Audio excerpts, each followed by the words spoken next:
Welcome to the 1 Year Book of Mormon. A non-Mormon reads through the Book of Mormon. 1 Nephi chapter 3. This starts with Lehi telling Nephi that God has told him in a dream that he and his brothers need to go back to Jerusalem to get the brass plates from their uncle Laban. The plates are said to contain, quote, the record of the Jews and also a genealogy of my forefathers. Elsewhere it is also said that these plates contain the Jewish law and Isaiah. I don't know if the Book of Mormon elsewhere or in any official LDS teaching ever specifies exactly what all the brass plates contain. It sounds like it should be most of the Old Testament as it would have existed in about the year 600 BC, but perhaps it was lacking the wisdom literature such as Psalms, Proverbs, and Ecclesiastes. For what it's worth, we're never told whether Laban is the brother of Lehi or Sariah, just that he is the uncle of Nephi and his brothers. I would assume that since he's got Lehi's genealogy, that it would be Lehi's brother, but it's never actually said. Problems with Lehi having these plates. The Book of Mormon starts in the first year of the reign of King Zedekiah, which was less than 12 years after the death of King Josiah. It was during the reign of King Josiah that the temple, which had been neglected, was restored and the law of God was discovered in there. 2 Kings 22 and 2 Chronicles 34 record this account. When the scribe reads the law to King Josiah, he tore his clothes in grief because he knew that they had not been following the law and apparently hadn't even heard it before. So what is Laban doing with a copy of the law if nobody else has it? We can't be sure that there were no copies of the law found among the common people. The Bible doesn't record any, of course, but we also need to recognize that the Bible does not say everything that happened, obviously. It's a brief account of the history. And a few centuries before, Elijah had thought he was the only righteous person in all of Israel, but God told him that there were 7,000 who had not bowed the knee to Baal. However, the law was not commonly known and it wasn't followed, so it's extremely unlikely that a common person would have a copy, especially someone as wicked as Laban is described as being. The existence of metal plates at all poses another problem for Mormonism, because one of the major tenets of Mormonism is that the whole reason for the restoration of the gospel, as they claim, was that there were corruptions in the Christian scriptures, both the Old Testament and the New Testament, and so needed to be restored by the prophet Joseph Smith. So what's the problem with this? Well, if there are metal plates that contain the history and law and other parts of the scriptures, and especially if this is a common thing and not out of the ordinary in 600 BC, then there's no way that the scriptures could be corrupted. So we would have to believe that having metal plates containing scriptures was so common that a wicked man like Laban would have a copy of them, but not common enough for there to be any evidence of it in our day, even out of all the archaeological digs of ancient Israel. And that these metal plates can last for millennia in the New World, so that there is no corruption of the text, but not in the dry deserts of the Middle East, where even papyrus and vellum can last for millennia, but still somehow allow for large-scale, widespread corruption of the scriptures. Going back to the story, Lehi tells Nephi that he has told his brothers to go back to Jerusalem to get these plates, and the brothers balk, saying that he's asked too much from him. Lehi responds that he wasn't the one telling them to go, but God. Now, I bring this up because this is typically a Mormon objection to any question or problem that they find. Who are you to object if God has told them to do something? Joseph Smith married 30 or even 40 different women at one time, including 11 who were already married to other men, but no big deal. God told him to do that. He was just being obedient. He didn't really want to get married to all those young, beautiful girls, many of them still teenagers. You see, he was just obeying God. Yep. Makes perfect sense. Continuing with 1 Nephi 3, Nephi agrees to go in verse 4, saying, I know that the Lord giveth no commandments unto the children of men, save he shall prepare a way for them, that they may accomplish the thing which he commandeth them. This is an important verse in Mormonism, and it's quoted with some regularity and frequency. It also contradicts later Mormon scripture and modern Mormonism, and also the Bible, but that's less important to Mormons, though they claim to believe the Bible. So, how does it contradict? Well, according to other LDS scripture, in the Garden of Eden, God gave Adam 2 contradictory commands. The first was not to eat of the fruit of the tree of the knowledge of good and evil, and the other is to be fruitful and multiply.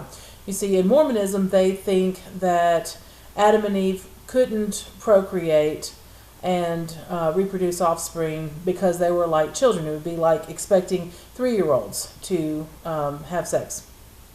It's just unthinkable. And so they think that Adam and Eve had to eat the fruit in order to, I guess you could say, finish the maturing process so that they could engage in sexual activity. And so they couldn't be fruitful and multiply unless they had eaten the forbidden fruit. But this would mean that Nephi is wrong and that God can command things that he does not provide a way for them to obey. However, Mormons quote this verse as if it were a true statement, that God doesn't give any commands unless you're able to do it. Okay, back to the story. The brothers go back to Jerusalem. Remember, it was nearly 200 miles in 3 days. By walking, apparently. There's no mention of any horses or anything like that. And the oldest brother, Laman, was chosen to go to their uncle Laban, the brother, Laban the uncle, and ask for the brass plates. Uncle Laban gets mad at Laman and kicks him out, calling him a robber and threatening to kill him. The brothers almost return to their father, but Nephi insists on persevering and suggests that they go to, quote, the land of our father's inheritance and get, quote, the gold and silver and all manner of riches, and try to buy the plates from Laban. This isn't a bad plan, but remember that only a half a dozen to a dozen years before, Nebuchadnezzar had swept through and taken all the wealthy people and much, if not all, of the gold in the land, so neither Lehi nor Laban could have had any of the riches and treasures they're described as having.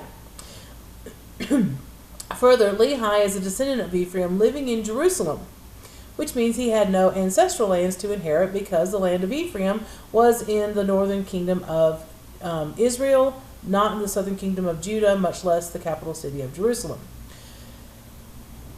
And the northern kingdom of Israel was destroyed by this point. In the law of Moses, the Israelites were strictly forbidden to sell their land. If they needed to sell, it was more of a lease. They could lease it up to the next year of Jubilee, 50 years in advance. Mormons might protest that the Israelites never actually obeyed this command, and that's true, that's in the Bible.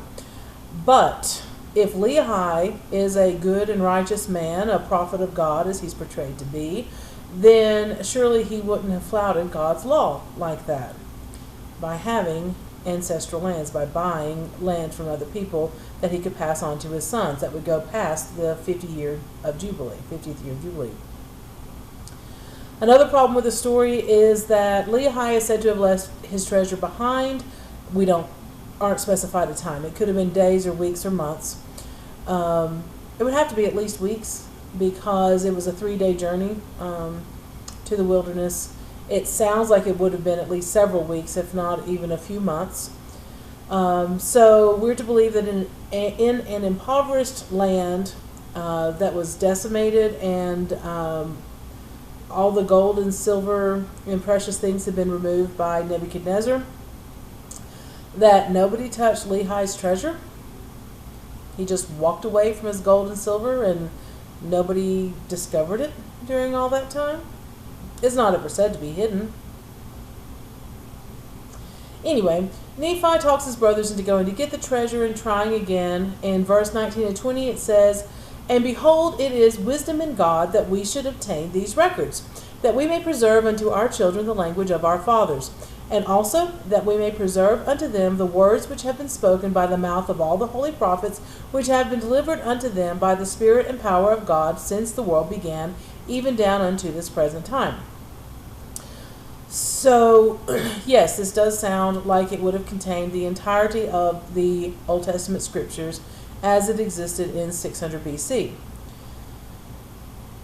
Because it says all the holy prophets, all the words of the holy prophets. Question, why would they need brass plates to preserve the language of our fathers? Illiterate people pass on their language just fine without having any written language. You could say possibly that it was something about maybe the alphabet or the writing words that were written down, the Reformed Egyptian. But I don't know. It says language, for what it's worth. Another question. Since Lehi and Nephi are always getting revelations from God with great frequency, why do they need the plates at all? Why couldn't God just give them the fresh revelation anytime that they wanted or needed it? This happens all throughout the Book of Mormon. Anytime anything happens, you get new revelation from God. So why couldn't God have just inspired them to write the brass plates afresh?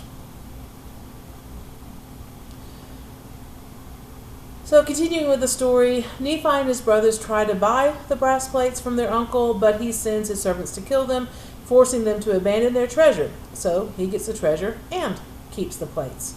The brothers escape and hid from the servants. They get mad at Nephi. Laman and Lemuel, the two oldest brothers, get mad at Nephi and start to beat him and their other younger brother Sam.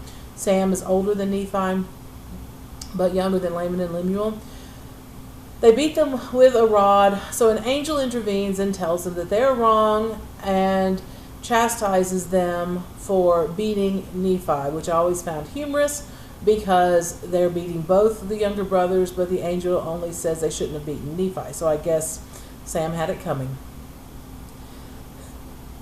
The chapter ends with Laman and Lemuel again murmuring, claiming that Laban can command 50 men and even that he can kill 50 men all by himself. And that is a depressing place for the chapter to end.